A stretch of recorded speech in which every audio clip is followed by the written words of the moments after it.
cuando empezaba me gustaban mucho los cómics de Telltale en su época. Entonces era muy consumidor de cómics tipo el Zona 84,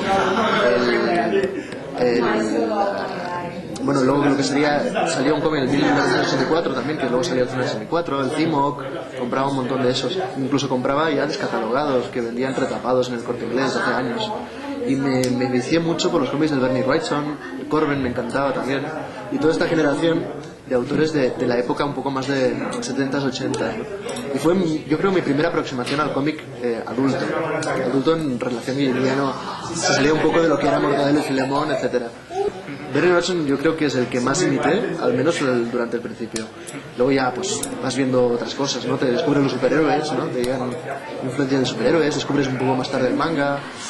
Más que el manga, me influyó más de Disney, ¿no?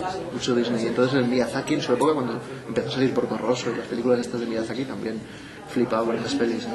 Pero yo creo que el primer autor, así que tengo conciencia de me gusta este autor, fue Bernie Wrightson, incluso antes de saber cómo se llamaba. Yo descubrí la escuela en un salón del cómic, precisamente en el mismo que visité una exposición que lo he comentado antes en el taller, ¿no? Que era, la exposición se llamaba Autores ingleses, ¿no? Era de UK, ¿no?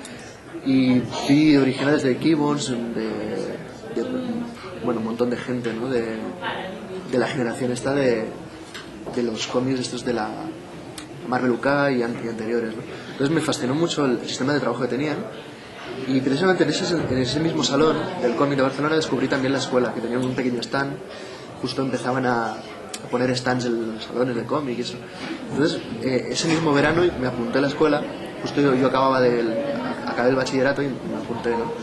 La hacía ciegas un poco. Y bueno, ahí estuve 5 años, yo diría, de clase, de todo, cursos de cómic, de ilustración, de dibujos animados, toqué un poco de todo, ¿no? Y bueno, la experiencia que tengo fue increíble, ¿no? Pasamos 5 años increíbles aprendiendo, pero sobre todo conociendo un montón de gente que más tarde serían amigos de toda la vida, colaboradores. He trabajado con mucha gente que salió conmigo de la clase, entonces es una experiencia vital muy grande para mí. Mira, eso fue curioso porque en esa época, en el tercer año que estaba en la escuela, teníamos como profesora Pascual Ferri.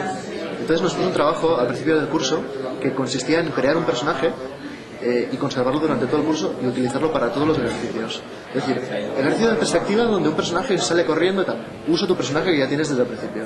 Entonces yo, desde muy pequeño, tenía un personaje que había hecho, ya digo, a los 8 años, que era una chica que tenía el pelo con una especie de pincho y eso, ¿no? Entonces usé ese personaje, no sé por qué, porque lo vi por ahí perdido.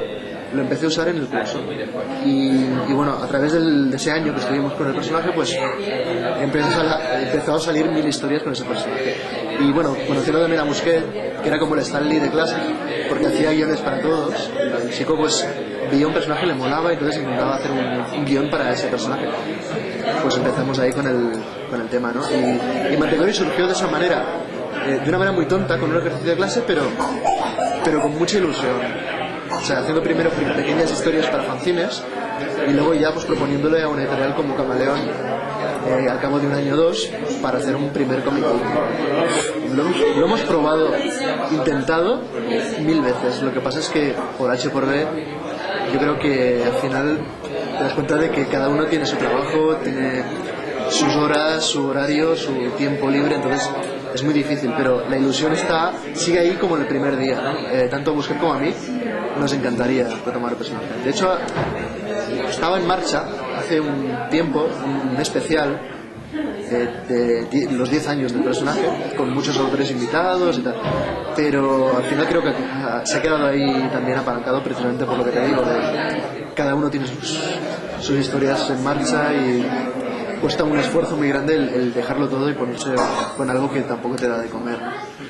Pues bueno, a ver, el Gin fue un proyecto que como los primeros pues cogimos con mucha ilusión. De hecho empezó el proyecto mucho antes que Manticore, pero como se quedó parado por temas de editoriales, pues Planeta en esa época estaba sacando la línea Laberinto, le intentaron meter el Laberinto, no coló, luego estuvimos un año esperando, luego otro año, yo haciendo bocetos miles, estudios de decorados, haciendo de todo, ¿no? Pero quedó muy detenido el proyecto. Entonces entre medio se le Manticore, por cierto. Pues el recuerdo que tengo es de mucha ilusión, pero a la vez mucha frustración por el hecho de que no podías tirar adelante, ¿no? Parecía que estaba agafado. Empezaba un dibujante, lo empezó de hecho Elías Sánchez, no sé qué pasó, que lo echaron para atrás al dibujante, luego metieron a mí, me metí, pero también estuve parado mucho tiempo. Y fue un poco el sentimiento este de impotencia, ¿no? Luego en Gastoripolus ya con más tiempo y más dedicación por parte de la editorial pues pudimos echarlo adelante. Y autor que me gustaría colaborar, que me hubiese gustado colaborar, pues no sé, porque yo creo que casi todos de la clase en esa época de la escuela acabamos haciendo una cosa o la otra, o sea que yo creo que con todos colaboramos. Y yo me sentía muy cohibido porque de hecho Fan había leído poco o nada, lo había leído muy poquito, entonces me sentía como muy mal. Decía, yo soy el peor fan que hay de Fan Hunter y me hacen dibujar Fan Hunter. Me encanta la idea, pero claro, voy a quedar fatal si la cago o algo así, la gente me va a machacar. Pero no sé, también como el género nos planteó, mira, haced la historia que queráis, pero le ponéis a estos personajes que circulen por ahí, ya está. Y tuvimos total libertad. El Busquet parió una historia sobre era una mezcla entre historia de espías a los James Bond mezclado con Indiana Jones, una cosa muy rara, pero quedó algo que nos apetecía hacer y pudimos hacer con total libertad, ningún problema. De hecho, como fue el primer año que empecé a trabajar para Estados Unidos, tampoco es que me abriera puertas a nivel de trabajo, ¿no? Realmente en Estados Unidos lo que vale es lo que tú enseñas y punto, ¿no? Los premios no sirven para mucho, pero a nivel nacional, a nivel de reconocimiento, pues quieras que no, es una manera de que la gente te conozca, ¿no? Y sí que es verdad que después del premio pues parecía como, oye, he salido del huevo, ¿no? Todo el mundo me saluda y estoy en todos lados, ¿no? Y fue un poco eso. Al principio era muy una cosa, yo dibujaba sin preocuparme de nadie y publicaba y punto. Tampoco tenía idea de lo que estaba haciendo ni de cómo se recibía mi trabajo. Pero después del premio pues sí que te das cuenta de que hay más gente que te conoce y que quiere ver cosas tuyas dibujadas. En fin, hombre, realmente me sentí muy halagado. La pena es el pobre, siempre lo he dicho, el pobre Javier Rodríguez, que de los tres estábamos nominados, el único que se quedó sin premio. Es un poco, digamos, lo que ensució un poco el premio en ese sentido, pero bueno.